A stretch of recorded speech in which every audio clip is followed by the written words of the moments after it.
ভোর 4:30 যখন বাজবে, 4:30 আমি ধরে ধরে বলে দিলাম আপনাদের, 4:30 যখন বেজে যাবে ভোরের বেলায়, আপনারা তখন আর বিছানাতে ঘুমানোর চিন্তা ভাবনা করে বিছানাটা গ্রহণ করে থাকবেন না। বাড়িতে যদি গরু পোষেন, গরুগুলো কিন্তু ভোরের বেলা আর ঘুমায় না। বাড়িতে যদি কোনো পাখি পোষেন, পাখিগুলো দেখবেন ভোরবেলা আর ঘুমায় না। কারণ এই ভোরের বেলাকে এমন একটি মুহূর্ত, যে মুহূর্তে ভগবান উদার হয়ে ভক্তের কাছে যা চাই ভক্তকে তাই দিয়ে। কিছু কিছু শুভক্ষণ আছে যে সময় ভগবান ভক্তকে উদার ভাবে একেবারে তার নিজস্ব সম্পদ ঢেলে দেয়।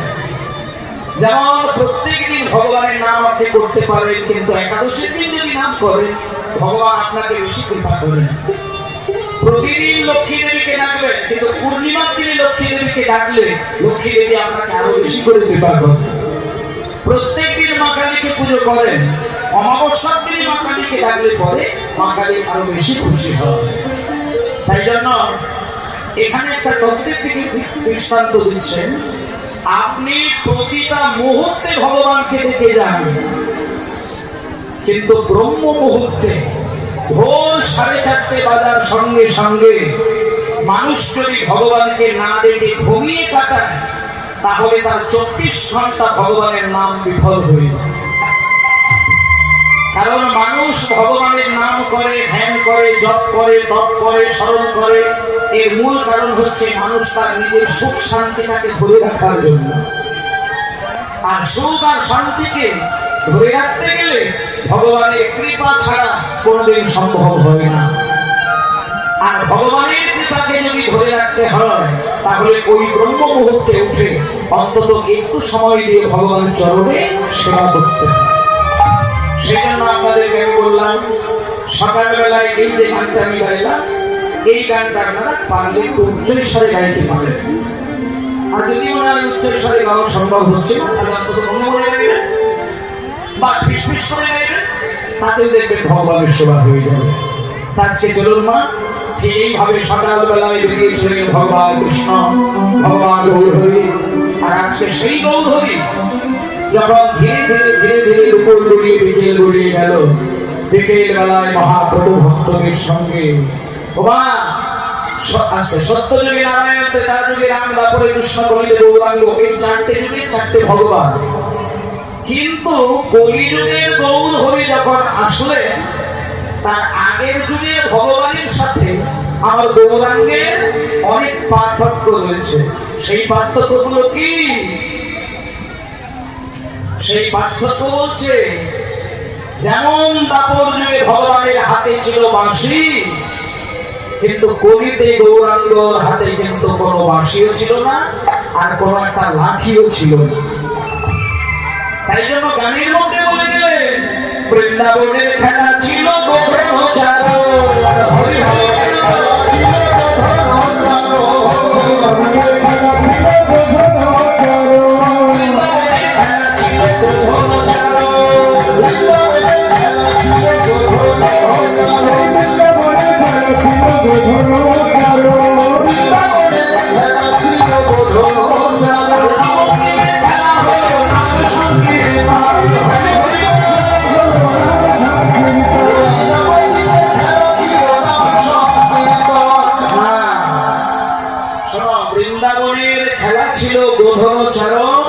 নবদ্বীপের খেলা হলো নাম ও সংকীর্তন। ভালো করে কথাগুলো শুনবেন। বৃন্দাবনের খেলা ছিল ধর্মচারণ, বৃন্দাবনের খেলা ছিল ধর্মচারণ, বৃন্দাবনের খেলা ছিল ধর্মচারণ। নবদ্বীপের খেলা হলো নাম সংকীর্তন, নবদ্বীপের খেলা হলো নাম সংকীর্তন, নবদ্বীপের খেলা হলো নাম সংকীর্তন, নবদ্বীপের খেলা হলো নাম সংকীর্তন। কত সুন্দর কৃষ্ণের সাথে গৌরাঙ্গের মিল আর অমিল দুটো জিনিস পাবে। কৃষ্ণই যে আমার গৌরাঙ্গ, রাধারানী যে আমার গৌরাঙ্গ, তার একবারে জল জল করছে প্রমাণ এই গানের মধ্যে। দেখুন বৃন্দাবনের খেলা ছিল প্রথম আপনারা জানেন, আর নবদ্বীপের খেলা হলো নাম সংকীর্তন। এই তো হয়ে গেল। পরের লাইনে বলছে বৃন্দাবনের খেলা ছিল মাঠে দৌড়াদৌড়ি, বৃন্দাবনের খেলা ছিল মাঠে দৌড়াদৌড়ি, বৃন্দাবনের খেলা ছিল মাঠে দৌড়াদৌড়ি, বৃন্দাবনের খেলা ছিল মাঠে দৌড়াদৌড়ি, নবদ্বীপের খেলা হলো ধুলাই গড়াগড়ি, নবদ্বীপের খেলা হলো ধুলাই গড়াগড়ি, নবদ্বীপের খেলা হলো ধুলাই গড়াগড়ি, নবদ্বীপের খেলা হলো ধুলাই গড়াগড়ি, বৃন্দাবনের খেলা ছিল মুরলী বাদন, বৃন্দাবনের খেলা ছিল মুরলী বাদন, বৃন্দাবনের খেলা ছিল মুরলী বাদন, বৃন্দাবনের খেলা ছিল মুরলী বাদন, বৃন্দাবনের খেলা ছিল মুরলী বাদন, বৃন্দাবনের খেলা ছিল মুরলী বাদন, আর নবদ্বীপের খেলা হলো মৃদঙ্গ বাদন, নবদ্বীপের খেলা হলো মৃদঙ্গ বাদন, নবদ্বীপের খেলা হলো মৃদঙ্গ বাদন, বৃন্দাবনের খেলা ছিল মধুর ভাষণ, বৃন্দাবনের খেলা ছিল মধুর ভাষণ। দাঁড়াও দাঁড়াও দাঁড়াও, ভক্তমণ্ডলী মায়েরা, বৃন্দাবনের খেলা ছিল মধুর ভাষণ, মানে কৃষ্ণ যদি কারোর সাথে কথা বলতেন, এত মিষ্টি মিষ্টি কথা বলতেন যে মিষ্টি কথার স্বাদ পাবার জন্য একদিন দেবী সরস্বতী দেবী 10,000 বছর ধরে কেঁদেছিলেন। মায়েরা, রাধারানী কৃষ্ণের কথা শুনে রাধারানী কৃষ্ণকে আলিঙ্গন করে ঘুমায়, রাধারানী কৃষ্ণের কোলে মাথা রেখে প্রাণ বধূর সঙ্গে নানান ধরনের রসের কথা কয়। কিন্তু মায়েরা, একদিনকে সরস্বতী দেবী এই সংবাদ পেয়ে মনে মনে চিন্তা করে নিলেন, আমি বিদ্যার দেবী এবং বুদ্ধির দেবী, লোকে আমাকে বিদ্যা পাওয়ার জন্য সেবা করে আর বুদ্ধি পাওয়ার জন্য সেবা করে, কিন্তু আমি রাধারানীর মতন করে কৃষ্ণের অধর অমৃতের স্বাদ আমি পেলাম না। রাধারানীর একটা মনের আক্ষেপ বলতে পারেন, দুঃখ বলতে পারেন, যন্ত্রণা বলতে পারেন, বিরহ বলতে পারেন, বেদনা বলতে পারেন। কথাগুলোকে খুব ধ্যান দিয়ে শুনবেন না। হ্যালো, একটু বিবাদ তো দিতে হবে। হ্যালো হ্যালো, হ্যাঁ, তুমি কান দিয়ে শুনলে বুঝতে পারবে কথার সময়। আচ্ছা, এইবার মায়েরা, যখন রাধারানী কৃষ্ণের অধর অমৃত পান করে প্রায় নিত্যদিন, এটা সরস্বতী দেবী কিন্তু জানলেন। অধর অমৃত মানে কি? অধর মানে হচ্ছে শ্রীকৃষ্ণের ঠোঁট, আর অমৃত মানে হচ্ছে চুম্বক। শ্রীমতী রাধারানী কৃষ্ণের সাথে কথা বলে, কৃষ্ণের মিষ্টি মিষ্টি মধুর কথা সাধন করেন এবং কৃষ্ণের অধর অমৃত পান করেন। ভগবান কৃষ্ণের অধরে চুম্বন দান করেন, গ্রহণ করেন। এবার মায়ের একটা কথা বলি, রাধার সঙ্গে শ্রীকৃষ্ণের কোনো কিছু লীলা বিষয়ে যখন রসের কথা হয়, খুব নিম্ন মনের মানুষ যারা, তারা একটু ফিক করে হাসতে শুরু করে। যখন রাজমঞ্চে রাধারানী আর কৃষ্ণকে একসঙ্গে জড়িয়ে ধরল, তখন কিন্তু যারা সাধারণ স্তরের মানুষ, তারা সিনেমার নায়ক নায়িকার নাচের মতন করে রাধা কৃষ্ণের নাচটাকে লক্ষ্য করে। কিন্তু একটা কথা প্রত্যেকেই জানার দরকার, ভগবান শ্রীকৃষ্ণ হচ্ছে বিশ্ব ব্রহ্মাণ্ডের স্রষ্টা, আর রাধারানী হচ্ছে শ্রীকৃষ্ণের অংশ থেকে তৈরি। তাহলে যে দেহ থেকে আরেকটা দেহ সৃষ্টি করে, একটু দূর গিয়ে চিন্তা করলে দেখা যায় যে সেই রাধারানী হচ্ছে কৃষ্ণেরই পিতা ধরা যায়। শুনে, কৃষ্ণের অংশ থেকে রাধার সৃষ্টি, তাই জন্য রাধারানী বলেছে যে একমাত্র ভগবান কৃষ্ণ তিনি হচ্ছেন পরম পুরুষ, তিনি পরম পিতা এবং পরম পতি দেবতা। তাই আজকে যে বাবা হয়ে মেয়েকে একসঙ্গে নাচানাচি করার জন্য রাসলীলা হয়, সেই রাসের নাচ থেকে যদি মানুষ হাসাহাসি করে তাহলে একাধারে তাকে অকৃতজ্ঞ বলা যাবে, মূর্খ বলা যায়। তাই রাধা কৃষ্ণের যেখানে রাস হবে আপনাদেরকে ভাবতে হবে যে রাধারানীর জায়গায় কিন্তু আমরা সকলেই বসে রয়েছি। আর আমাদের সকলের যিনি প্রাণ পুরুষ, যিনি মনে করলে সেকেন্ডের মধ্যে প্রলয় ঘটিয়ে দিতে পারে, তিনি হচ্ছেন পরম ব্রহ্ম সচ্চিদানন্দ বিগ্রহ কৃষ্ণ। আর আজকে আমরা কৃষ্ণের রস আস্বাদনের জন্য আজকে কীর্তন শোনার আসন গ্রহণ করেছি। তাই মায়েরা, সরস্বতী দেবীও রাধারানীর মতন করে কৃষ্ণের অধরামৃত পাবেন বলে তিনি 10,000 বছর ধরে এক জায়গায় ভগবান কৃষ্ণের নাম করে দিয়েছিলেন। এক আসনে বসে ভজ রাধা কৃষ্ণ গোপাল কৃষ্ণ কৃষ্ণ কৃষ্ণ বল মুখে হরি রাধা কৃষ্ণ গোপাল কৃষ্ণ কৃষ্ণ কৃষ্ণ বল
সরস্বতী পুজো করলে পরে আমরা প্রত্যেকেই কিন্তু জানি মা সরস্বতী বিদ্যার বুদ্ধির দেবতা।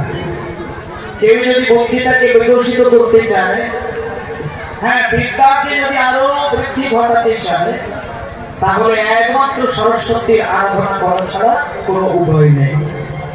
আর আজকে সেই সরস্বতী দেবী এক আসনে বসে একদিন দুদিন এক বছর নয়, মায়েরা 10,000 বছর ধরে কৃষ্ণ নামে নিজের অঙ্গ বিগলিত করছে। 10,000 বছর পরে মা সরস্বতীর ক্রন্দন ধ্বনিতে ব্যাকুল হয়ে যখন ভগবান শ্রীকৃষ্ণের চোখে জল এসে যায়, তখন কৃষ্ণ সরস্বতীর কাছে এসে বলে, সরস্বতী, 10,000 বছর ধরে তুমি আমাকে ডাকছো, আমার নাম ধরে কান্নাকাটি করছো, কি ব্যাপার? বলি, এত দুঃখটা তোমার কিসে? লোকে বলে তুমি বিদ্যার দেবী, তুমি বুদ্ধির দেবী, তা তুমি আমার নাম করে করে 10,000 বছর ধরে তুমি কান্নাকাটি করছো কেন? ভগবান সরস্বতী বলছে, হে কৃষ্ণচন্দ্র, আমি বিদ্যার দেবী, আমি বুদ্ধির দেবী, কিন্তু রাধারানীর মতন করে তোমার অধরামৃতের সাধ্য আমি জন্মে পেলাম না। তাই আমি 10,000 বছর ধরে এক জায়গায় বসে তপস্যা করছি শুধু একটা বর পাবার জন্য। আমাকে যেন সেই বর থেকে বঞ্চিত করো না ঠাকুর। তখন ভগবান কৃষ্ণ বললেন, সরস্বতী, 10,000 বছর পরে যখন আমি তোমার সামনে এসে দেখা দিয়েছি, অবশ্যই তোমাকে বর আমি দেবই দেব। বলো তুমি কি বর পেলে যদি সন্তুষ্ট হতে চাও তুমি আমাকে বলো। তখন সরস্বতী বললেন, কৃষ্ণচন্দ্র, তোমার অধরের অমৃতের কত স্বাদ, তোমার অধরের অমৃতের কত মাধুর্য, সেই স্বাদ আমার পাওয়া হলো না। তাই আমাকে তুমি এই বর দান করো, যখন আমার মনে হবে তোমার অধরামৃত পাওয়া, আমি যেন ইচ্ছে করলেই তোমার অধরামৃত পান করতে পারি। তখন কৃষ্ণ বললেন, সরস্বতী, তোমাকে যদি আমি কাছে টেনে নিয়ে আমার অধরামৃত পান করাই, এটা যদি রাধারানীর কাছে সংবাদ চলে যায়, রাধারানী কাঁদতে কাঁদতে পাগল হয়ে যায়। আর আমি রাধা তত্ত্বকে কষ্ট দেওয়ার জন্য তবে ভগবান হয়ে, আমি রাধার সঙ্গে মিলেমিশে আমি রস আস্বাদন করবো বলে আমি এক দেহ থেকে দুই হয়েছি। তাই আমার এমন কোন আচরণ হওয়া উচিত নয় যে আমার আচরণে রাধারানী কষ্ট পেয়ে পাগল হয়ে যায়। তখন সরস্বতী বললেন, তাহলে বলতো তাহলে আমার অবস্থা কি হবে? বলে, একটাই উপায় আছে, শোনো। বৃহস্পতি যখন যজ্ঞ করবে, সেই যজ্ঞের মাঝখান থেকে একটা বাঁশ তৈরি হবে। মায়েরা এখন মন দিয়ে কথা বলছেন, বৃহস্পতির যজ্ঞকুণ্ড থেকে একটি বাঁশ তৈরি হবে, যে বাঁশের 25খানা পর্ব থাকবে। আর সেই 25 পর্ব বাঁশ থেকে 9 পর্ব দিয়ে বিষ্ণুর ধনু হয়েছিল, 7 পর্ব দিয়ে শিবের ধনু, 5 পর্ব দিয়ে রামের ধনু, আর 3 পর্ব দিয়ে অর্জুনের ধনু। মায়েরা, সরস্বতীও কিন্তু কৃষ্ণের ঠোঁটে মানে অধরে চুম্বন দিয়েছিলেন। সেটা কোন রূপে চুম্বন দিয়েছিলেন সেইটাই আপনাদের তত্ত্বটা ধরাচ্ছি। বলেছিল, ও সরস্বতী, তোমাকে আমি সরস্বতী রূপে কাছে টেনে নেব না, তোমাকে আমি বংশীও ধারণ করে আমার কাছে রাখবো। যখন তোমার ইচ্ছে হবে তুমি আমাকে বাজাবে, আর আমি তোমাকে ধরে নিয়ে আমার অধরে স্পর্শ করব। আমি ওই তোমার বাঁশিতে ফু দেব, সেইখান থেকে বংশী ধ্বনি বার হবে। একদিকে আমার প্রেম সুধা, আর একদিকে তোমার বিদ্যা বুদ্ধি তীব্র এক মাধুর্য। এই দুটো মাধুর্য মিলেমিশে গিয়ে জগতের মাটিতে মধুর সুরে মানুষ বাঁশি বাজতে শুরু করবে। তাই ভক্তমণ্ডলী মায়েরা, এই যে আমরা বলি কৃষ্ণের হাতে বাঁশি, কৃষ্ণের হাতে বাঁশি, কৃষ্ণের হাতে বাঁশি কিন্তু একটা নয়, দুটো নয়, 3টে বাঁশি। ভগবান শ্রীকৃষ্ণ 3টি বাঁশি নিয়ে দাঁড়িয়ে থাকে। যখন স্বর্গের দেবতাকে শান্ত রাখার ইচ্ছে করেন, তখন একটা বাঁশি ধরে। যখন মর্তের মানুষকে তার নিজের কাছে করার জন্য ডাকতে চায়, তখন একটা বাঁশি হাতে ধরে। আর যখন পাতালের দৈত্যকে নিজের বসে রাখতে চায়, তখন একটা বাঁশি ধরে। তাই কৃষ্ণের হাতে 3টে বাঁশি থাকে, একটা হলো বেণু, একটা হলো বংশী, আর একটা হলো মুরলী। ওই যে বললাম বৃহস্পতির যজ্ঞ থেকে একটা সোজা লম্বা বাঁশ উঠেছিল, তার 25টা পর্ব বললাম। 9 পর্ব দিয়ে বিষ্ণুর একটা ধনুক, 7 পর্ব দিয়ে শিবের ধনুক, 5 পর্ব দিয়ে রামের ধনুক, 3 পর্ব দিয়ে অর্জুনের ধনুক। এই নিয়ে 24টা পর্ব বাতিল হয়ে গেল। একটা পর্ব পড়ে রইল। ভগবান ওই একটা পর্বকে 3খানা টুকরো করেছিলেন। সেই 3টে টুকরোর 3টে নাম। একটার নাম হলো বেণু, একটার নাম হলো বংশী, আর একটার নাম হলো মুরলী। 12 আঙুল লম্বা 9টি ছিদ্রযুক্ত বাঁশি, তার নামটা রেখেছিল বংশী। 17 আঙুল লম্বা 8টি ছিদ্রযুক্ত বাঁশি, তার নাম রেখেছিল বেণু। আর 2 হাত লম্বা 4টি চিত্রযুক্ত বাঁশি, তার নাম রেখেছিল মুরলী। আচ্ছা, আপনারা সকাল থেকে হরিনাম শুনছেন। আমি এই মঞ্চে গত 2-3 বছর আগে আপনাদের চরণে এসে কীর্তন গান গিয়েছিলাম, আবার এই বছর এসেছি, আপনারা আমার কীর্তন শুনছেন, আমি আপনাদের চরণের সান্নিধ্য দিয়ে কীর্তন গাইছি। কিন্তু দুঃখটা কোথায় বলি, গত 3টে বছর আগে, কিংবা যদি আরো ছোট্ট করে বলা যায়, 1টা বছর আগে এই কৌতলা হরিবাসরে এইখানকার বাবারা যে কীর্তনের আয়োজন করেছিলেন, যে সমস্ত ভক্তবৃন্দগণ এসেছিলেন, আর আজকে যারা এসে বসেছেন, খোঁজ নিয়ে দেখবেন এই আশেপাশের গ্রামের যেসব ভক্তবৃন্দ ছিলেন, আজকে যারা এসেছেন, এমনও কিছু কিছু মানুষের নাম আপনি পেলেও পেতে পারেন, যিনি গত বছরে কিন্তু দিব্যি বসে হরিনাম শুনেছিলেন, কিন্তু এবছরে কিন্তু তিনি আমাদের মধ্যেই নেই। তিনি জগৎ ছেড়ে চলে গিয়েছেন গোবিন্দের চরণে। তাই আগামী বছর কীর্তন কিন্তু যে কোনো না যে কোনো ভাবে, যার হোক দায়ী দায়িত্বের হাতে ধরে কিন্তু হবে। কিন্তু হরিনামটা যে আগামী বছরে আপনি শুনতে আসতে পারবেন, এটা কি কোনোদিন কাগজে লিখে কেউ বলে দিতে পারবে? কোনোদিন বলতে পারে না। কেন জানেন? ভগবান দয়া করে কখন যে কার নামটাকে স্মরণ করবে, আর কার নাম স্মরণ করে নিয়ে কার নাম ধরে বাঁশিতে যে ফু দেবে, আর যখনই তার নাম ধরে কৃষ্ণ বাঁশিতে একবার সুর বাজিয়ে দেবে, সেই সুর যখন ভক্তের হৃদয়ে গিয়ে বিগলিত করবে, তখন এই মায়ার সংসারের কোনো ভালোবাসা তাকে কিন্তু ধরে আটকাতে পারবে না। একটা জিনিস মায়েদের বুঝতে হবে, যখন মানুষের মৃত্যু হয়, মৃত্যুর কিছুক্ষণ আগে, বিশেষ করে 21 মিনিট আগে দেখবেন, মানুষের মরণের 21টা মিনিট আগে সে নিজে নিজেই ভুল বকতে থাকে, চোখগুলো বড় বড় হয়ে যায়, তার ভেতরে একটা বিভীষিকার সৃষ্টি হয়। এটা কেন হয়?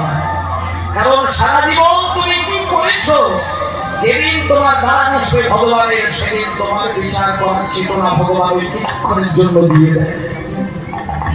সেদিন তোমার সব কথাগুলো মনে পড়ে যায়, তখন হিসাবের পালাটা তুমি সেদিন বুঝতে পারো। সেদিন আর কিছু করার উপায় নেই, সেদিন তোমার কাছে রাগ এসেছে, তুমি মাসির সুর শুনতে পাচ্ছ, তাই জন্য তুমি তার সঙ্গে কথা বলছো। আশেপাশে দাঁড়িয়ে থাকা স্বামী, পুত্র, ছেলে, মেয়ে, নাতি নাতনি, কারোর কথা কিন্তু সেদিন তোমার আর কানে বাজবে না। সেদিন তোমার মায়ার জগৎ শেষ। কৃষ্ণ ভরিবার পরে সংসারে আমরা আইনু মিছে মায়ার বৃত্ত বদ্ধ হয়ে বৃক্ষ সম হই। আমরা নিজের পেটের ছেলেটাকে যতটা প্রাণ করে ভালোবাসতে পারি, কিন্তু এই বিশ্ব ব্রহ্মাণ্ডের মালিক ভগবান কৃষ্ণকে কিন্তু ততটা আপন করে ধরে রাখতে পারি। কুমার, স্বামী যদি একটা বাজে কথা স্ত্রীকে শুনিয়ে দেয়, খেয়াল করে দেখবেন, স্বামীর বাজে কথা সহ্য করতে না পেরে স্ত্রী রাতারাতির মধ্যে কেঁদে কেঁদে তার বালিশটা সম্পূর্ণ ভিজিয়ে দেয়। ছেলে যদি মা বাবাকে ব্যথা দিয়ে কথা বলে, মা বাবা সারাদিন কেঁদে কেঁদে নিজের দেহটাকে ভাসিয়ে দেয়। কিন্তু আমরা কতজন ঠাকুর ঘরে বসে দরজা বন্ধ করে দুটো তুলসী পাতা দিতে গিয়ে নিজের চোখের জলে নিজের মুখ বসে, এটা পারি। যদি মানুষ ভগবানের চরণে দুটো তুলসী পাতা, চন্দন দিতে হবে না, দোখানা তুলসী পত্র নিজের হাতে তালুতে রেখে গোবিন্দ নয়নের জল দিয়ে ভিজিয়ে যদি নিতাই গৌর চরণে কেউ দিতে পারে, ভগবান সেই ভক্তের কাছে নিজেকে বিক্রি করে। আলাদা করে ভগবানকে কিনতে হবে না, টাকা দিয়ে, সোনা দিয়ে, হিরে দিয়ে, মুক্ত দিয়ে, জমি জায়গা দিয়ে কিছু কেনার দরকার নেই।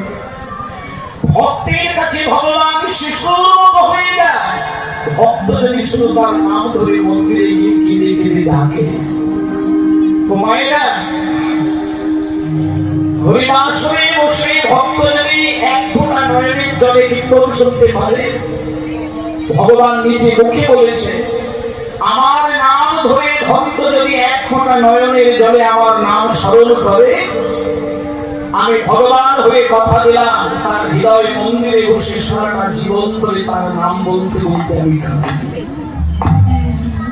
ভগবানকে দয়াময় বলেছেন কেন? মনির সিংহ কেন বলেছেন? মায়া শোনে, ভগবানকে দয়াময় বলেছেন কেন?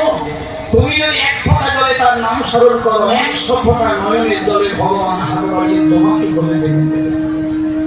তার কথা বলতে বলতে যদি তুমি জীবন ভাসিয়ে দাও, পরিপূর্ণ ভাবে ভগবান কৃষ্ণ সারাটা জীবন তোমার কথা বলতে বলতে জীবন কাটাবে।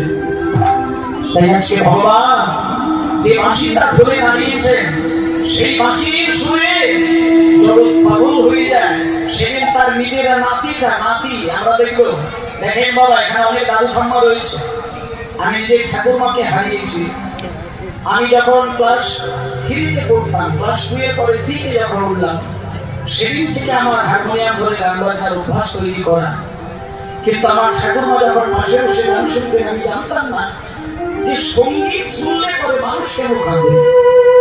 আমি নিজের ঠাকুরমার কথা বলছি। ভোর 4টে বাজলে আমার ঠাকুরমার প্রথম কাজ হচ্ছে শঙ্খ বাজানো, আর গান শুনলে ঠাকুরমার চোখে জল দেখতে পেতাম। কিন্তু কথা হচ্ছে এটাই, মানুষ যদি চামড়ার চোখে প্রেমের অস্ত্র বানানোর অভ্যাস তৈরি করে, সেই মানুষের সাজানো সংসার তাকে কোনোদিন কাঁদাবে না, কোনোদিন করতে পারবে না। তোমার স্ত্রী তোমার কথা শুনে না, তোমার স্বামী তোমার কথা শুনে না, তোমার ছেলে মেয়ে তোমার কথা শুনে না, তোমার নাতি নাতনি তোমার বাধ্য না। কিন্তু যদি একবার তোমার ওই চোখের জলে ভগবান তোমার দিকে দৃষ্টি দেয়, সকল সংসারের মানুষ তোমার সঙ্গে মিষ্টি মধুর আচরণের সঙ্গে জীবন কাটাবে। যা কিছু তোমার হারাচ্ছ তা তোমার দোষে, যা কিছু তুমি পেয়ে পরমানন্দে নাচছ তা হচ্ছে ভগবানের করুণার জন্য। আর সেই ভগবান সেইভাবেই বাঁশি বাজায়। ও বাঁশি রে,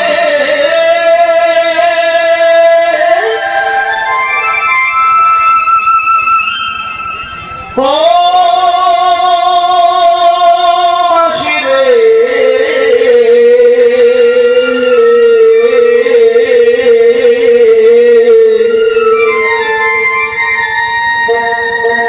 ও বাঁশি রে, ও বাঁশি রে, বাঁশি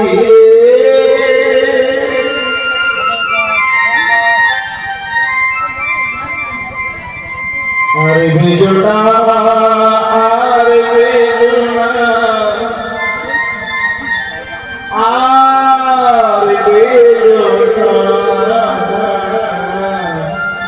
ওরে कहला रे बांशी, বিদায় গৌর বাঁশি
উপর